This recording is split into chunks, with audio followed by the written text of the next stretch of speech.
آج ہم آئین پاکستان کے ان صفحات کا جائزہ لے رہے ہیں جہاں قانون سازوں کے لیے خود قوانین لکھے گئے ہیں۔ ہم اکثر یہ تو سوچتے ہیں کہ پارلیمنٹ پورے ملک کے لیے قانون بناتی ہے، لیکن پارلیمنٹ خود کن اصولوں کے تحت چلتی ہے؟ جی اس کے اندر جو کارروائی ہوتی ہے اسے کس چیز سے تحفظ حاصل ہے؟ اور کیا کوئی ایسی دیوار ہے جو پارلیمانی معاملات اور عدالتی مداخلت کے بیچ کھڑی ہو؟ بالکل، اور یہ بہت ہی دلچسپ سوالات ہیں۔ تو چلیں اس پر بات کرتے ہیں۔ ہم آج آئین کے 3 اہم آرٹیکلز یعنی 67، 68 اور 69 ان کے ذریعے یہ سمجھنے کی کوشش کریں گے کہ پارلیمنٹ کو ایک قلعے کی طرح کیسے محفوظ کیا گیا ہے، لیکن پھر یہ بھی دیکھیں گے کہ اس قلعے کے اندر احتساب اور شفافیت کے کیا راستے ہیں۔ بالکل، اور یہ کہانی اس لیے بھی دلچسپ ہے کیونکہ یہ ریاست کے 2 سب سے طاقتور ستونوں یعنی مقننہ پارلیمنٹ اور عدلیہ ان کے درمیان تعلقات کی وضاحت کرتی ہے۔ اچھا، یہ آرٹیکلز وہ نازک لکیریں کھینچتے ہیں جن پر چل کر ہی ایک جمہوری نظام مستحکم رہ سکتا ہے۔ تو آئیے اس کی پہلی بنیاد سے شروع کرتے ہیں۔ آرٹیکل 67 یہ پارلیمنٹ کو اپنے گھر کے اصول خود بنانے کا اختیار دیتا ہے، مطلب قومی اسمبلی اور سینٹ دونوں کو حق ہے کہ وہ اپنی کارروائی چلانے کے لیے اپنے قواعد و ضوابط خود بنائیں۔ جی، یہ پارلیمانی خود مختاری کا بنیادی اصول ہے۔ لیکن اسی آرٹیکل کی پہلی شق میں ایک بہت ہی آپ کہیں کہ غیر معمولی بات لکھی ہے جو اکثر نظر انداز ہو جاتی ہے۔ وہ کیا ہے؟ اس میں کہا گیا ہے کہ اگر ایوان کی کارروائی کے دوران کوئی نشست خالی ہو یا کوئی ایسا شخص ووٹ دے دے یا بحث میں حصہ لے لے جو اس کا اہل نہیں تھا، تو بھی اس کارروائی کو غیر قانونی قرار نہیں دیا جائے گا۔ ایک منٹ، یہ بات تو واقعی حیران کن ہے۔ یعنی اگر کوئی شخص غلطی سے یا جان بوجھ کر بھی جو رکن ہی نہیں ہے وہ ایوان میں بیٹھ کر ووٹ دے دے تو بھی پوری کارروائی جائز رہے گی؟ جی، یہ تو ایک بہت بڑی چھوٹ لگتی ہے۔ اس کے پیچھے کیا منطق ہو سکتی ہے؟ دیکھیں، اس کی منطق عملیت پسندی پر مبنی ہے۔ اس کا مقصد ہے پارلیمان کے کام کے تسلسل کو یقینی بنانا۔ اچھا، آپ تصور کریں کہ ایک اہم قانون سازی پر ووٹنگ ہوئی ہو اور مہینوں بعد یہ پتہ چلے کہ ایک رکن تکنیکی طور پر اہل نہیں تھا یا اس کی رکنیت پر کوئی سوال تھا۔ اگر اس ایک غلطی کی وجہ سے پوری قانون سازی کو کالا دم قرار دے دیا جائے تو ملک کا پورا نظام درم برہم ہو سکتا ہے نا؟ بالکل، بہت بڑا بحران پیدا ہو سکتا ہے۔ تو یہ شق پارلیمنٹ کو ایسی چھوٹی موٹی بے قاعدگیوں یا غلطیوں سے پیدا ہونے والے بحران سے بچاتی ہے تاکہ وہ اپنا کام جاری رکھ سکے۔ اچھا، تو یہ ایک طرح کا سیفٹی والو ہے جو پارلیمانی مشینری کو جام ہونے سے بچاتا ہے۔ بالکل۔ اور اسی آرٹیکل کی دوسری شق کہتی ہے کہ جب تک ایوان اپنے قواعد نہیں بنا لیتا، صدر کے بنائے ہوئے قواعد لاگو ہوں گے۔ یہ بھی اسی تسلسل کو قائم رکھنے کے لیے لگتا ہے۔ بالکل، یہ ایک عبوری انتظام ہے۔ جب بھی ایک نئی اسمبلی منتخب ہو کر آتی ہے تو وہ پہلے دن سے ہی کام شروع کر سکتی ہے۔ اسے مہینوں تک صرف اس بحث میں نہیں پڑنا پڑتا کہ کارروائی کیسے چلائی جائے۔ ایک پہلے سے موجود فریم ورک ہوتا ہے جی جسے وہ اپنا سکتے ہیں۔ جسے وہ اپنا سکتے ہیں یا بعد میں اپنی مرضی کے مطابق تبدیل کر سکتے ہیں۔ یہ آئین کی دور اندیشی ہے۔ ٹھیک ہے۔ تو آرٹیکل 67 پارلیمنٹ کو اپنے گھر کے اصول خود بنانے کی مکمل آزادی دیتا ہے، لیکن کیا اس کا مطلب یہ ہے کہ وہ کسی بھی موضوع پر بات کر سکتے ہیں؟ کیا کوئی ایسی حدود ہیں، کوئی ممنوع علاقے جن پر پارلیمنٹ کے اندر بحث کی اجازت نہیں؟ یہ ایک بہترین سوال ہے اور یہ ہمیں سیدھا آرٹیکل 68 کی طرف لے جاتا ہے۔ جی ہاں، ایک بہت واضح نو گو زون موجود ہے۔ اچھا، یہ آرٹیکل کہتا ہے کہ پارلیمنٹ میں سپریم کورٹ، کسی ہائی کورٹ یا وفاقی شرعی عدالت کے کسی بھی جج کے ان کے طرز عمل پر بحث نہیں ہو سکتی جب وہ اپنے فرائض سر انجام دے رہے ہوں۔ یہ اختیارات کی علیحدگی والی بات تو سمجھ آتی ہے، لیکن اس سے خطرہ بھی تو پیدا ہوتا ہے۔ کیا خطرہ؟ اگر ججوں پر پارلیمنٹ میں کوئی بات ہی نہیں ہو سکتی تو کیا اس سے وہ احتساب سے بالکل ہی بالا تر نہیں ہو جاتے؟ یہ تو ایک خطرناک حد تک طاقتور پوزیشن لگتی ہے کہ ملک کا سب سے بڑا منتخب ادارہ بھی ان کے بارے میں بات نہ کر سکے۔ دیکھیں، یہاں ایک بہت باریک فرق سمجھنا ضروری ہے۔ جی، آرٹیکل 68 ججوں کو سیاسی بحث سے بچاتا ہے، احتساب سے نہیں۔ اچھا، سیاسی بحث سے، احتساب سے نہیں۔ جی، اس کا مقصد عدلیہ کی آزادی کو یقینی بنانا ہے۔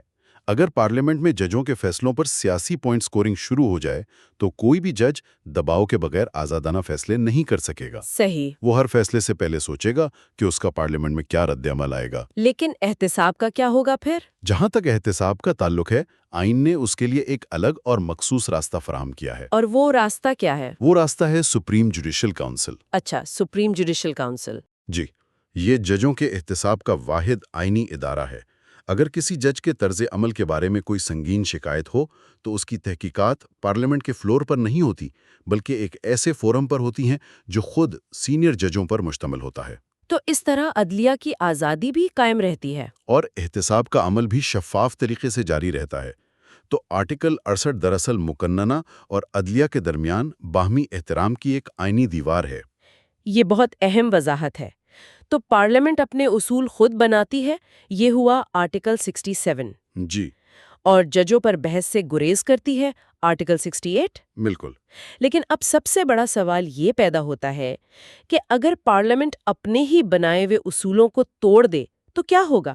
اگر کارروائی میں کوئی گڑبڑ ہو جائے، کوئی بے ضابطگی ہو، تو کیا کوئی شہری یا کوئی دوسرا ادارہ اس پارلیمانی کارروائی کو عدالت میں چیلنج کر سکتا ہے؟ اور یہی وہ نقطہ ہے جہاں آئین کا آرٹیکل 69 سامنے آتا ہے، اچھا۔ جسے پارلیمانی خود مختاری کا سب سے بڑا محافظ کہا جا سقتا ہے۔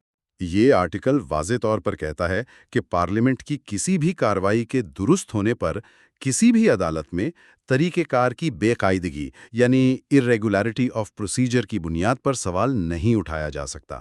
یہاں یہ جو فکرہ ہے، طریقہ کار کی بے قاعدگی، یہ بہت اہم لگتا ہے۔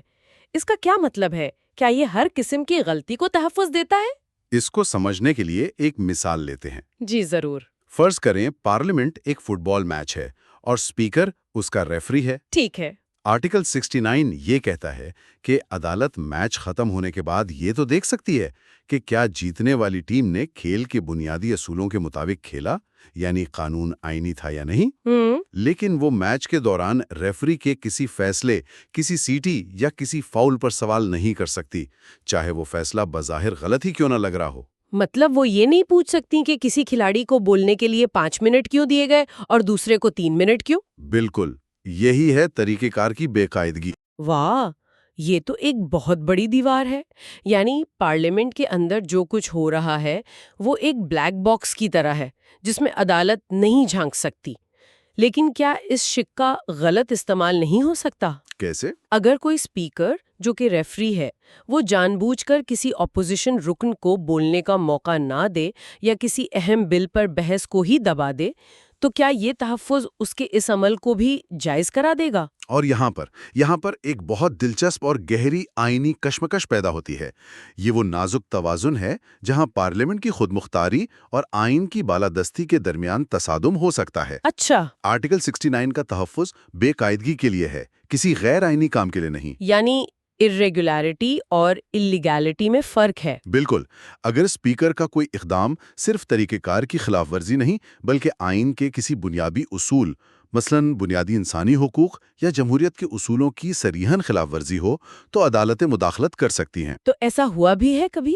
جی، پاکستان کی تاریخ میں ایسے مواقع آئے ہیں جہاں عدالتوں نے اسپیکر کی رولنگز کو اس بنیاد پر کال عدم قرار دیا کہ وہ طریقہ کار کی بے قاعدگی نہیں بلکہ آئین سے انحراف تھیں۔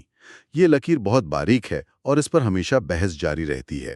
تو اس کا مطلب یہ ہوا کہ عدالت قانون بنانے کے عمل میں مداخلت نہیں کرتی، لیکن اس عمل کے نتیجے یعنی خود قانون پر پوری طرح نظر ثانی کر سکتی ہے۔ بالکل یہی نقطہ ہے، اور اسی آرٹیکل 69 کی دوسری شق اس تحفظ کو مزید مضبوط کرتی ہے۔ وہ کیسے؟ وہ کہتی ہے کہ پارلیمنٹ کا کوئی بھی آفیسر یا رکن جیسے اسپیکر یا چیئرمین سینٹ جب ایوان میں نظم و ضبط قائم رکھنے یا کارروائی چلانے کے لیے اپنے آئینی اختیارات استعمال کر رہا ہو تو اس کے خلاف کوئی عدالت کارروائی نہیں کر سکتی۔ یعنی اسپیکر کو ذاتی تحفظ بھی حاصل ہے؟ جی، یہ اسپیکر کو وہ ضروری آزادی دیتی ہے جس کے بغیر وہ ایک شور شرابے والے ایوان کو کنٹرول ہی نہیں کر سکتا۔ اگر اس کے ہر فیصلے کو عدالت میں چیلنج کیا جانے لگے۔ صحیح، تو اگر ہم ان تینوں آرٹیکلز کو جوڑ کر دیکھیں تو ایک مکمل تصویر بنتی ہے۔ جی آرٹیکل 67 پارلیمنٹ کو اپنی رول بک لکھنے کا اختیار دیتا ہے۔ درست۔ آرٹیکل 68 اس رول بک میں ایک باب کا اضافہ کرتا ہے کہ ججوں پر بحث نہیں ہوگی۔ بالکل۔ اور پھر آرٹیکل 69 اس پوری رول بک اور اس پر عمل درآمد کو عدالتی مداخلت سے بچانے کے لیے ایک آئینی ڈھال فراہم کرتا ہے۔ آپ نے بالکل صحیح خلاصہ کیا۔ یہ تینوں آرٹیکلز مل کر پارلیمنٹ کو ایک خود مختار، خود انضابطی اور محفوظ ادارہ بناتے ہیں۔ یہ ایک ایسا آئینی ڈھانچہ ہے جو اس بات کو یقینی بناتا ہے کہ عوام کے منتخب نمائندے بیرونی دباؤ کے بغیر قانون سازی کر سکیں اور پارلیمنٹ کے اندرونی معاملات کو اندر ہی حل کیا جائے۔ تو ان سب کا کیا مطلب ہے؟ مطلب یہ ہے کہ ہمارا آئین پارلیمنٹ کو ایک انتہائی محفوظ اور خود مختار ادارہ تسلیم کرتا ہے۔ وہ اپنی کارروائی کے اصول خود بناتا ہے، بحث کی حدود کا تعین کرتا ہے اور اس کی اندرونی کارروائی کو عدالتی نظر ثانی سے تحفظ حاصل ہے۔ جی یہ مقننہ کی بالادستی کو قائم کرتا ہے۔ جی، لیکن یہیں پر وہ سب سے اہم سوال پیدا ہوتا ہے جو ہمیں آخر میں سوچنے پر مجبور کرتا ہے۔ وہ کیا ہے؟ یہ تمام قوانین پارلیمانی کارروائی کو بیرونی مداخلت، خاص طور پر عدلیہ سے بچانے کے لیے بنائے گئے ہیں۔ ٹھیک ہے۔ لیکن ایک ایسے نظام میں جہاں پارلیمنٹ اپنے قواعد خود بناتی ہے، اس کے افسران کو اپنے فیصلوں پر عدالتی کارروائی سے تحفظ حاصل ہے، وہاں پارلیمان کے اندر انصاف، شفافیت اور آئین کی پاسداری کو یقینی بنانے کی حتمی ذمہ داری کس پر عائد ہوتی ہے؟ یہ ایک بہت گہرا سوال ہے۔ اس کا مطلب تو یہ ہوا کہ یہ ذمہ داری خود پارلیمنٹ کے اراکین پر، اس کے اسپیکر پر اور اس کی کمیٹیوں پر عائد ہوتی ہے۔ جی، انہیں اپنے ہی بنائے ہوئے قوانین کے تحت خود کو جوابدہ رکھنا ہوتا ہے۔ یہ تو خود احتسابی کا ایک بہت بڑا بوجھ ہے۔ بالکل، اور یہی جمہوریت کا اصل امتحان ہے۔ پارلیمان کی خود مختاری کا مطلب لامحدود اختیار نہیں، بلکہ اپنے دائرہ کار میں رہتے ہوئے آئین اور عوام کے سامنے سب سے بڑی ذمہ داری ہے۔ جب بیرونی چیک کمزور ہوں تو اندرونی چیک ان بیلنس کی اہمیت 1000 گنا بڑھ جاتی ہے، اور یہ وہ نقطہ ہے جس پر ہر شہری کو غور کرنا چاہیے کہ کیا پارلیمنٹ اپنی اس عظیم ذمہ داری کو نبھا رہی ہے۔ You are watching Legal Gupshup and GK with MD, your source for legal, historical, and breaking news. Don't forget to like, subscribe, and share for more informative content.